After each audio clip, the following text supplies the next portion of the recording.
오늘 우리에게 주시는 하나님의 말씀은 신약성경 베드로전서 5장 6절에서 11절까지입니다.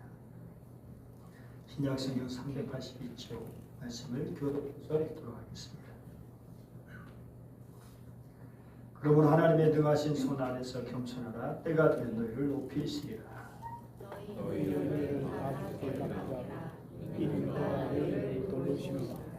근신하라. 깨어라. 너희 대적 마귀가 우는 사자같이 두루다니며 삼킬 자를 찾나니 너희는 믿음을 굳건히 하여 그를 대적하라.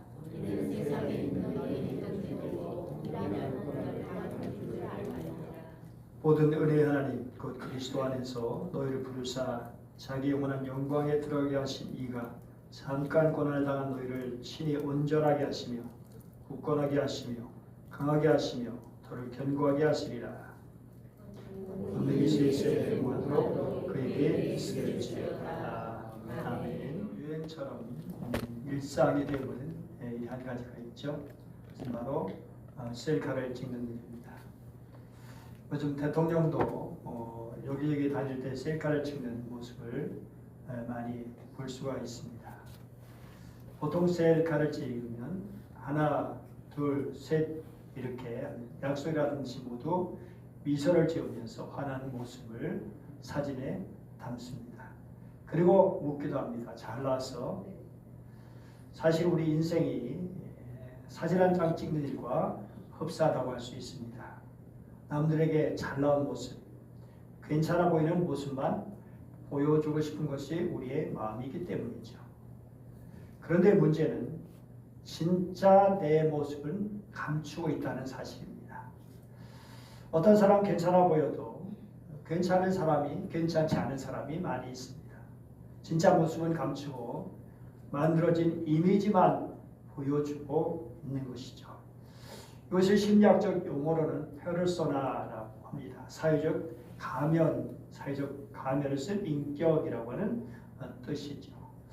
이 단어는 원래 그리스 연극 배우들이 쓰던 가면에서 비롯된 말입니다. 그런데 이제 구스타브 칼 융이 이 용어를 사용하면서 사회에서 살아남기 위해 쓰고 다니는 사회적 얼굴을 이제 페르소나로 표현하게 되었는데요. 융은 이렇게 말했습니다. 인간은 1000개의 페르소나, 즉 가면이죠,를 지니고 있어서 상황에 따라 적절한 페르소나를 쓰고 관계를 이루어 간다라고 하는 거죠. 우리 직장에서, 가정에서, 교회에서 또는 여기저기 우리의 만나는 삶의 자리에서 가면을 하나씩 쓰고 산다는 것이죠. 왜 이렇게 가면을 쓰고 살아갈까?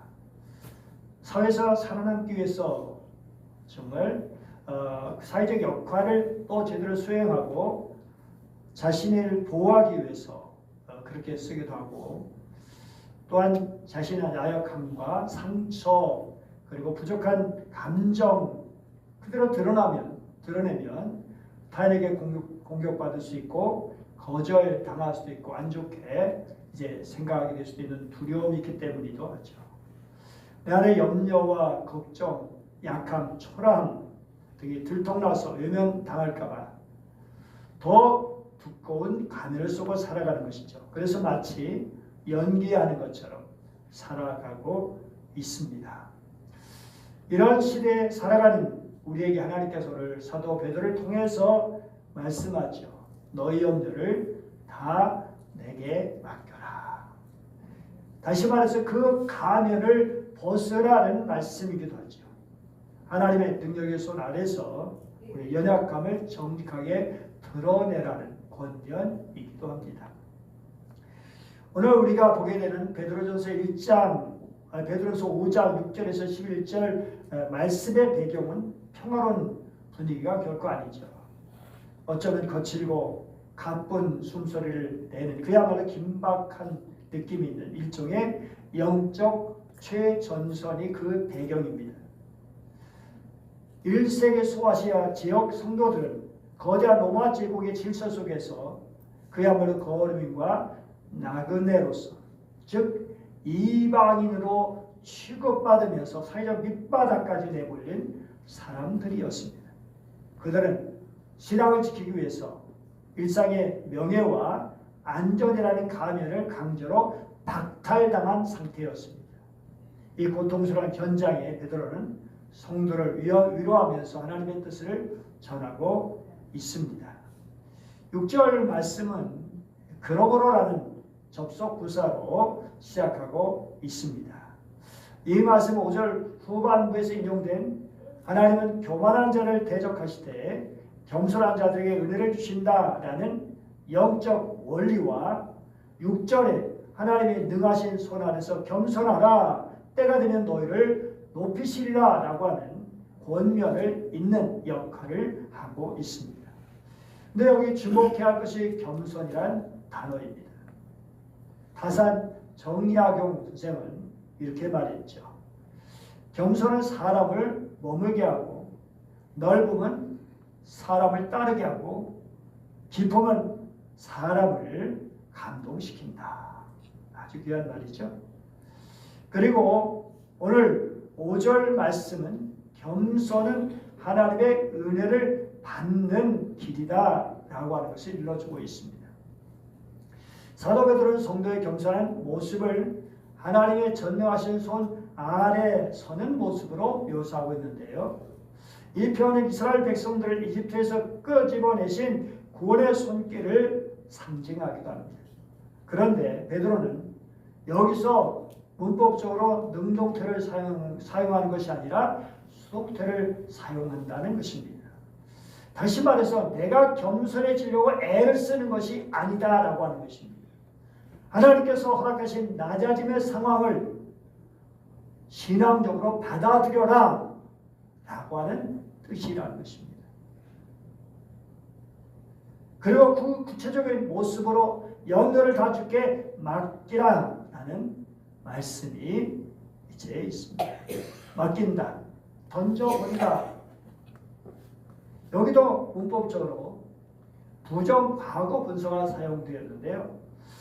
이것은 단호하고 결정적인 행동을 강조하고 있는 그런 것입니다. 염려가 생길 때마다 찔끔찔끔 옮겨버리는 것이 아니라 무거운 짐을 짐승 등에 단번에 올려놓듯 나의 짐, 나의 문제, 고통을 주님께 온전히 넘기는 결단력을 요구하는 표현이죠. 낚시꾼이 그물을 던질 때 주저하고 그렇게 할까요? 조금씩 아니잖아요. 확 이렇게 던지죠. 내 마음을 분열하게 하는 짐들을 통째로 그렇게 하나님께 양도하라, 넘기라는 긴박한 요청인 것입니다. 베드로 이런 권면을 한 후에 분위기를 갑자기 바꾸어서 우리를 집어삼키려는 대적 마귀를 등장시킵니다. 여기서 사용된 마귀는 법정에서 우리를 고발하는 그리고 참수하는 검사 같은 것을 뜻하죠. 마귀는 우는 사자처럼 으르렁거리면서 너의 죄를 보라. 하나님은 너를 버렸어. 너는 구제불능이야. 그래서 우리의 마음을 흔들고 우리의 마음을 까닭게 만들죠. 그런데 사도 베드로는 이런 싸움이 나 혼자 싸우는 것이 아니다. 모든 세대 사람들이 보편적으로 겪는 것이다 라는 것을 강조하고 있습니다. 이런 세상에 있는 너 형제들도 동일한 고난을 당하는 줄 압니다. 여러분 성도들이 세상에서 고난을 겪고 환난과 시험을 당할 때 하나님께서는 저 멀리 계셔서 그냥 팔짱을 끼고 구경만 하시는 그런 분이 아니시다라는 것을 여러분 기억하셔야 됩니다. 우리 삶의 구체적인 상황 가운데 개입해 들어오신 하나님, 친히 문제를 해결해 주시고 우리를 재건해 주시는 하나님이십니다. 그래서 고난은 잠깐이고 영광은 영원하게 됩니다. 지난번 말씀드렸죠. 고린도서 1장 말씀할 때 카타르 티조 무슨 뜻이라고 했나요? 찢어진 그물을 깁는 것이죠. 찢어진 우리의 삶의 그물을 깁듯이 키워주시고 부러진 우리의 인생 뼈마디를 균형을 바르게 맞춰서 회복시켜 주시는 하나님이십니다. 에스겔 37장 그림을 보세요. 그야말로 마른 뼈가 가득한 그런 모습이죠. 예, 갑자기 저 상황이 또 바뀌어지고 있습니다. 자, 이걸 보면 여러분 어떤 생각이 들까요? 제가 어릴 때 해골 가지고 논 적도 있었죠. 시골에서 옛날 6.25 지나고 그 해골들이 이제 골 같은 데 막 있고 그럴 때 우리 해골을 볼 수 있고 그걸 가지고 곰차기로 애들 또 놀기도 하고 그런 시절도 있었는데 이거 뭐 해골이 하나가 아니라 한두 개가 아니라 가득 차 있는 정말 이게 뭘 말할 거예요? 이스라엘 백성들이 그런 상황이 있다는 거예요. 바빌론 포로 생활하는 이스라엘 백성들이 마치 그렇게 골짜기의 마른 뼈들처럼 희망이 없는 생명의 역사 없고 그냥 하루하루 그렇게 죽은 듯이 살아가는 인생들의 모습입니다. 그런데 에스겔이 하나님의 말씀을 대언하니까 하나님의 생기가 불어와서 이 뼈 저 뼈가 들어맞아 그게 큰 군대가 되는 놀라운 일을 보여주고 있습니다. 그렇습니다. 그렇게 무력한 희망이 없는 이스라엘 백성들에게 보여주시는 하나님의 놀라운 희망의 역사, 생명의 역사입니다. 그런데 이런 하나님은 오늘도 우리에게 동일하게 역사하십니다. 우리 인생의 뼈조각을 맞춰주시고 생명을 불어넣고 큰 군대로 재건해주셔서 그야말로 역동적인 삶을 살게 하시는 하나님의 사람으로 담대하게 살게 하시는 이 사실에 대해서 10절은 같이 한번 읽어볼까요? 시작. 모든 은혜의 하나님 곧 그리스도 안에서 너희를 부르사 자기의 영원한 영광에 들어가게 하신 이가 잠깐 고난을 당한 너희를 친히 온전하게 하시며 굳건하게 하시며 강하게 하시며 너를 견고하게 하시리라 라고 선언하고 있습니다. 그렇습니다. 무력한 우리 인생들을 여러 가지 환난과 시험과 고통 속으로 비방 속에 여러 가지 거친 환경 속에 살아가는 인생들. 그런데 그러한 인생들을 하나님께서 온전하게 해주시고 흔들리지 않도록 집에 지지대를 세우듯 우리를 굳건하게 하시고 영적 근력을 주어서 강하게 하시고 어떤 풍파에도 흔들지 않은 굳건한 반석 대신 그리스도 위에 우리의 삶의 터를 세워주시는 하나님이십니다. 이러한 은혜를 다시 세워주시겠다고 약속하시면서 이 언약 속에서 고난 속에서도 절대로 흔들지 않는 살아있는 소망을 가지라고 권면하고 있습니다. 우리는 산 소망을 가진 하나님의 백성인 줄 믿습니다. 당시 크리스천들은 그야말로 사회적인 유배자들이었습니다. 그리스도를 믿는다는 이유로 이웃에게 비방을 듣고 경제적 불이익을 당했고 명예를 빼앗겼고 예를 들면 악의적 비방이 있었는데 우리 크리스천들이 비밀의 성찬을 나누는 것을 두고 어린아이 살을 먹는다라는 인육 숭배 소문이 돌았습니다. 또한 로마 신들에게 제사하지 않는 이유로 무신론자다 혹은 국가 반역자다 라는 억울한 낙인이 찍혀서 이웃의 눈총을 받아야만 했습니다.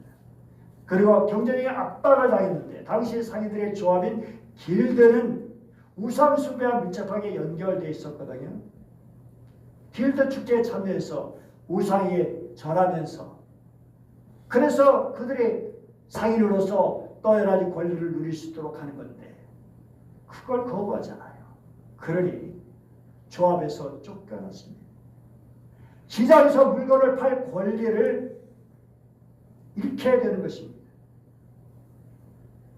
당장 아이들에게 줄 빵 한 조각을 걱정해야 하는 극심한 가난으로 몰려지는 그리고 사회적 명예를 상실하게 되는 일들 가문의 수치로 여겨져서 부모와 형제에게 버림받고 호적에게 파여서 집 없는 사람이 되기도 하고 광장에 나가면 침뱉음을 당하고 어제 친구가 오늘의 고발자가 되어 사회적 죽음을 매일같이 경험했던 그런 가운데 저들은 이런 질문 앞에 서 있게 되죠. 내가 왜 이 고생을 해야 되지? 이런 고생하면서 내가 믿음을 과연 지켜야 할까? 라는 질문이 자연스럽게 그들에게 나오게 된 것이죠. 그런데 이런 죄의 백성들에게 그 고난을 이겨낼 수 있도록 영적 지침서, 영적의 지도를 제공해 주기 위해서 이 서신을 쓴 것입니다. 여러분은 로마가 주는 수치와 고통을 겪고 있지만 지금 하나님의 능하신 손 아래 있는 것입니다. 로마 황제가 권세 있는 것 같지만 진짜 권능은 하나님께 있습니다. 베드로는 이렇게 극한의 낮아짐의 상황 속에서 그 비극 아래 자책하거나 절망하거나 남의 탓을 하는 것이 아니라 하나님의 능하신 손 아래 있는 과정으로 분명히 깨닫게 하고, 그래서 모든 수치심을 이기고 하나님의 주권을 전적으로 신뢰하도록 권면하고 있습니다. 원수마귀의 조직적 공격, 왜 원수마귀는 그렇게 공격하는 것일까요? 단순해요. 신앙을 포기하도록, 주님께 떨어지도록, 결상하지 않도록 하기 위해서, 그래서 우는 사자처럼 달려드는 것입니다. 우는 사자, 여러분 얼마나 그 사자가 울면서 우리 앞에 있다고 생각해 보십시오. 겁먹고 위축되고 아이고 나 죽었다고, 정말 긴박한 그런 현실이죠. 그런데 그런 가운데서 정말 영적으로 깨울 수 있도록 그것을 이길 수 있는 길이 있다. 원수마귀가 아무리 그렇게 우는 사자처럼 산길차를 찾는다 할지라도 우리는 능히 그것을 이길 수 있다. 하나님의 전능하신 손 아래에 있기 때문이다 라고 하는 것입니다. 그러면서 이런 고통이 잠깐이다 라고 그렇게 말씀하고 있습니다. 잠깐. 물론 그 고통 당할 때는 5분 10분도 엄청나게, 하루 이틀도 엄청나게 긴 시간이지만, 그러나 믿음의 눈으로 바라보면 그것은 잠깐이다라고 하는 것입니다. 그래서 사도 바울 통해서 이런 말씀을 주잖아요. 같이 읽어볼까요? 생각하건대 현재의 고난은 장차 우리에게 나타날 영광과 비교할 수 없도다. 이름하여 조족지연이다. 세 발의 피다라는 것입니다. 현재의 고난은 아무리 대단하고 아무리 위협적이고 아무리 고통스러워도 하나님께서 우리에게 주실 장차 주실 영광 비교해서는 아무것도 아니다. 그때 가서 그 영광을 바라볼 때 아무것도 아니구나. 우리가 옛날에 군대 생활 별의별 기업도 받고 기합도 받고 고생도 했지만 지금 보면 그거는 그냥 옛 추억으로 흘려지게 되죠. 베드로 이렇게 성도들이 겪고 있는 고립감, 외로움, 부정적인 생각 등에 의해서 겪게 되는 그런 것들을 과감하게 깨뜨리고 원수마귀의 먹잇감이 되지 않도록, 이제 너는 혼자가 아니야. 너만 겪는 고난이 아니야. 그리고 하나님께서 함께 하신다. 그래서 성도들이 서로 연대하며 공동체를 이루어갈 수 있도록 권면하기도 하는 것입니다. 오늘 말씀은 단순히 착하게 살아가는 도덕적 교훈이 아닙니다. 믿음을 지키기 위해서, 우리의 영혼을 지키기 위해서 어떻게 해야 되냐라고 하는 것입니다. 마귀는 무작정 공격하는 것이 아니에요. 산길차를 찾는 거예요. 찾아요. 그러면 어떤 사람이 산길차일까요? 틈 있는 사람입니다. 무너질 지점 있는 사람, 영적으로 고립된 사람, 마음이 이렇게 갈팡질팡 흔들리고 있는 사람, 우리의 어두운 마음을 통해서 공격합니다. 베드로서 5장 7절 같이 읽어보죠. 너의 염려를 다 주께 맡기라. 이는 그가 너를 돌보십니다. 마귀가 공격하는 포인트가 뭘까요? 염려입니다.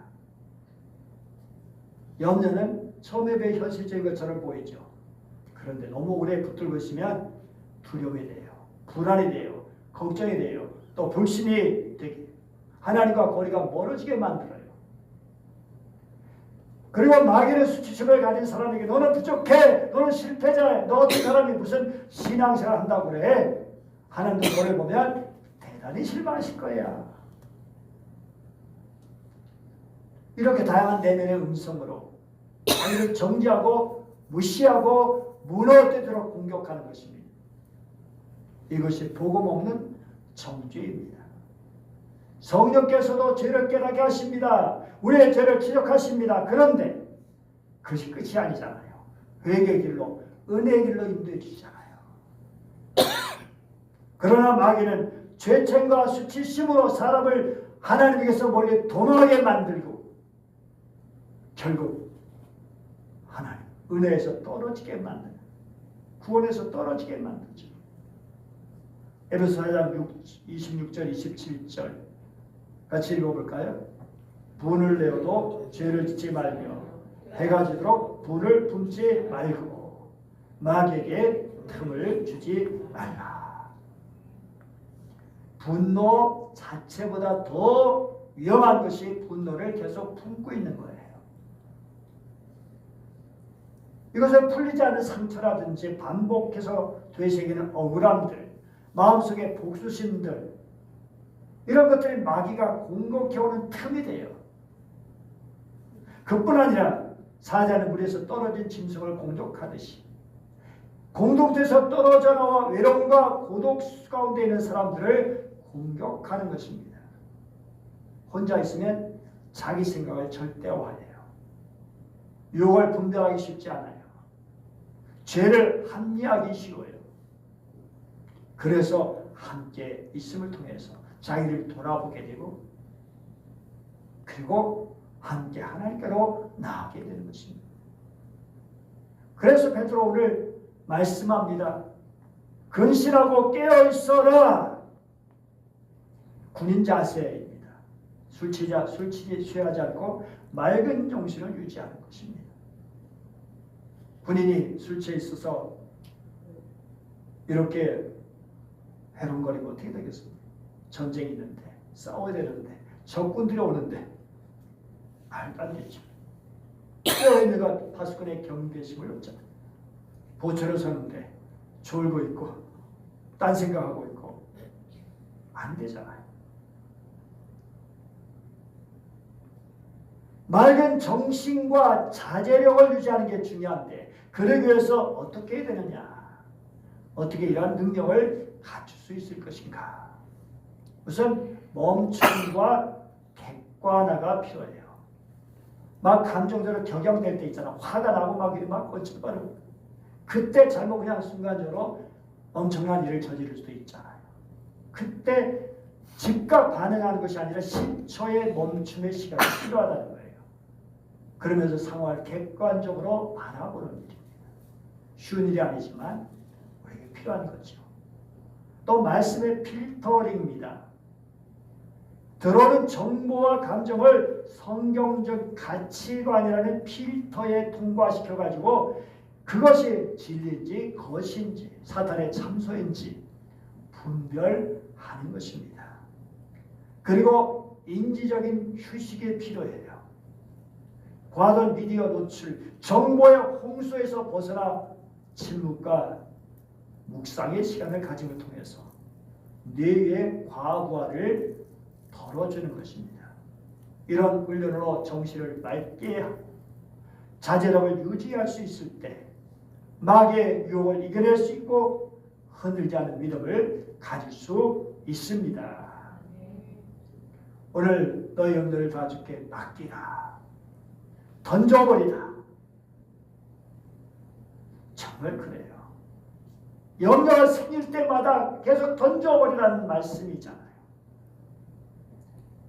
여러분, 내가 염려를 쥐고 있는 것, 이게 내가 내 상황의 주인 되려고 하는 것이고요.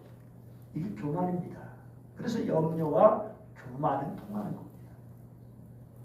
나 혼자 내 상황을 내가 컨트롤해 보려고 안 되잖아요. 그런데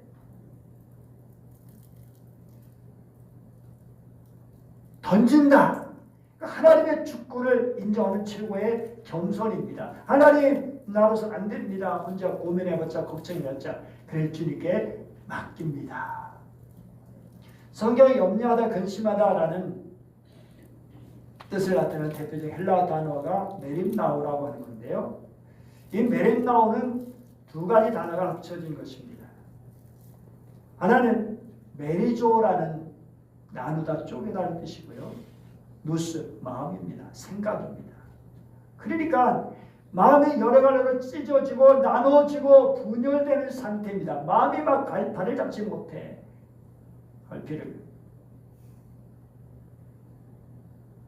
염려가 찾아오면 하나님에 대한 믿음도 있지만 그런데 세상 걱정 사이에 생각이 분산되고 중심을 잃어버려가지고 그래서 내가 영적으로 혼미하게 되는 거예요. 하나님 온전히 바라보지 못하게 되는 거예요. 말씀에 집중하지 못하게 되는 거예요.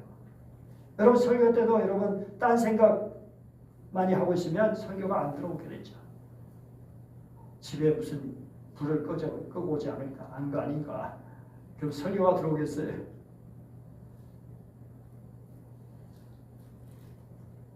우리 뇌과학적으로 봐도요. 염려는 뇌 작업을 과도하게 차지한다고 해요. 그래서 미래의 불확실성을, 미래의 불확실을 시뮬레이션, 즉 미리 그냥 생각해보는 거야. 이렇게 되면 어떡하지? 이렇게 되면 어떡하지? 그래가지고 그게 일어나지 않는 현실을, 과거 미래를 그냥 현실처럼 막 생각해버려가지고 막 불안해지는 거예요. 그래서 현재 내가 할 일을 하지 못하게 만드는, 그래서 인지적 과부하 상태다라고 말합니다. 불안. 나를 지키려고 하는 거예요. 나를 지키기 위해서 어떻게 나를 지키지? 그러다 보니까 결국 창의력이 상실돼요. 그럴 때는. 창의력이 상실되고 그 다음에 다른 사람에 대한 공감력도 그렇게 잃어버리게 돼요. 다른 사람 잘 신경 안 써. 내가 지금 너무 힘든데 뭐 다른 사람 뭐 힘든 받은 내가 무슨 상관이야. 자아란 좁은 틀에 갇히게 되죠. 그런데 이런 고리를 끊어버리기 위해서 하시는 말씀이 던져버리라라는 말씀입니다. 던져버리라. 즉시로 단호하게 던져버리라. 베드로는 어떤 사람이었을까요? 브레네 브라운이라는 사람이 이제 여자분인데 그에 져서 마음의 가면이라는 책에서 이런 말을 했어요. 완벽주의는 성장이 아니라 수치심에서 자신을 보호하려는 무거운 방기패다. 한때 베드로도 완복주의에 사로잡혀 있었다라는 것이죠. 뭐라고 말했죠? 죽을지언정 주를 버리지 않겠습니다. 그야말로 호언장담입니다. 나는 절대로 그렇지 않습니다. 다 그래도 나만은 그렇지 않아요. 나는 주님을 부인하지 않겠습니다. 내가 죽을지는 자신의 완벽주의. 그런데 그것이 자기의 취약함을 감추려는 페르소나였다라고 하는 것입니다. 그런데 베드로가 어떻게 됐죠? 다름 아닌 기습종 자야. 그 말에 의해서 예수님을 모른다고 부인해 버리잖아요. 얼마나 비참하고 초라하고 두려움이 있어가지고 얼마나 자기 자신이 부끄럽고 수치심에 쌓였을까요? 그런데 그런 베드로를 주님이 감싸주시잖아요. 찾아와 주셔서. 그래서 베드로는 자기의 수치와 배신이라는 염려를 주님께 던졌고 주님께서 그의 무너진 자아를 온전하게 해주셨죠. 그의 마음의 상처를 치유해 주시고 가면을 벗은 베드로 이제 자기의 의지가 아니라 하나님의 능하신 손이 공급하시는 진짜 권능으로 살 수 있게 되었습니다. 로마 형제면서 정말 유명한 또 이렇게 철학자 같은 사람인 마르크스 아울리우스가 있죠. 아우렐리우스. 이 사람 명상록에서 당신의 판단력만은 당신 자신의 소유다. 욥의 사건이 당신의 영혼을 건들 수 없음을 기억해라. 베드로가 말한 근신의 태도와 인문학적으로는 일치해요. 그는 황제라는 화려한 가면 뒤에 숨지 않고 매일 아침 거울 앞에서 자신의 유한함을 직면했습니다. 그런데 아울렐리우스와 베드로가 똑같다면 어떻게 될까요? 아니잖아요. 베드로는 한 걸음 더 나갑니다. 아울렐리우스가 자신의 이성으로 자신을 지켰어요. 그러나 베드로는 그 이성을 하나님의 손안에, 하나님의 임하신 손안에 맡겼습니다. 아울렐리우스는 고난 속에서 평정심을 지켜라고 말했지만 사도 베드로는 고난 속에서 주께서 너희를 돌보신다고 선포합니다. 그렇습니다. 내가 나 자신을 지키는 것이 아니라 연약한 우리를 주님께 맡길 때 주님께서 지켜주신다라는 것입니다. 이것이 신앙입니다. 우리가 잊지 못할 또 한 명의 인물이 있습니다. 디트리 본헤퍼 목사님이죠. 나치의 박해 속에서 그는 감옥이라는 가장 낮은 곳으로 내려갔습니다. 그는 브레네 브라운이 말한 대담하게 맞서기를 실천했습니다. 결과가 승리일지 죽음일지 알 수 없는 상황 속에서도 그는 하나님의 능하신 손이 결국 자신을 높일 것을 믿고 가면이 없이 정직하게 순종을 택했습니다. 그는 결국 사형정으로 가게 됐는데요. 그의 발걸음이 두려움했던 발걸음이 아니라 마귀의 포효를 잠재우는 믿음의 행진이었습니다. 그는 잠깐의 고난이라는 사탄의 속임수를 영원한 영광이라는 하나님의 약속으로 대적하면서 승리했습니다. 죽었지만 그는 진정한 승리자가 되었습니다. 사랑하는 여러분, 인생의 폭풍과 몰아칠 때 본능적으로 가면을 더 꽉 눌러쓰죠. 그리고 속상입니다. 나는 강해, 나는 이길 수 있어 라고 자기암시하죠. 그러나 그때 우리 영혼은 질식합니다. 그러나 우리 주님께서 말씀하십니다. 그 무거운 가면을 내게 맡겨라. 너의 뜻이 찢어진 마음을 내가 친히 깊고 회복시켜주고 싶구나. 흔들리는 삶에 내가 직접 지지대를 세워주고 싶다. 우리 311장 우리 찬송이죠. 내 너를 위하여 이 찬송 3절 한번 같이 불러볼까요? 죄중에 빠져서 영죽을 인생을 구하여 주려고 나 피를 흘렸다. 내 죄를 대속했건만 너 무엇 하느냐. 내 죄를 대속했건만 너 무엇 하느냐. 무엇하죠? 주님께 맡깁니다. 나 자신을 주님께 드립니다. 나의 염려를 주님께 맡깁니다. 나의 인생을 주님께 드립니다. 찬송가 419장 주 날개 밑 내가 평안히 쉬네 반깃고 비바람 불어쳐도 아버지께서 날 지켜주시니 거기서 평안히 쉬리로다. 주 날개니 평안하다. 그 사랑 그늘 장이요. 주 날개니 내 쉬는 영원히 거기서 살리. 주님의 날개 아래 거할 때 안전합니다. 주님의 품 안에 안길 때 평안합니다. 기도하겠습니다. 사랑의 주님, 우리가 세상의 비방과 삶의 은유 때문에 쓰고 있던 거짓된 가면을 이 시간 내려놓습니다. 우리의 약함을 주님께 던집니다. 울친이 온전하게 하시고 굳건하게 하시고 강하게 하시며 터를 견고하게 하여 주시옵소서. 마귀 어떤 참수에도 흔들지 않도록 우리의 판단력을 지켜주시고 우리의 믿음을 붙들어 주셔서 오직 주님의 약속만을 붙들게 하여 주시옵소서. 영원한 영광으로 우리를 부르신 예수 그리스도의 이름으로 기도드립니다. 아멘.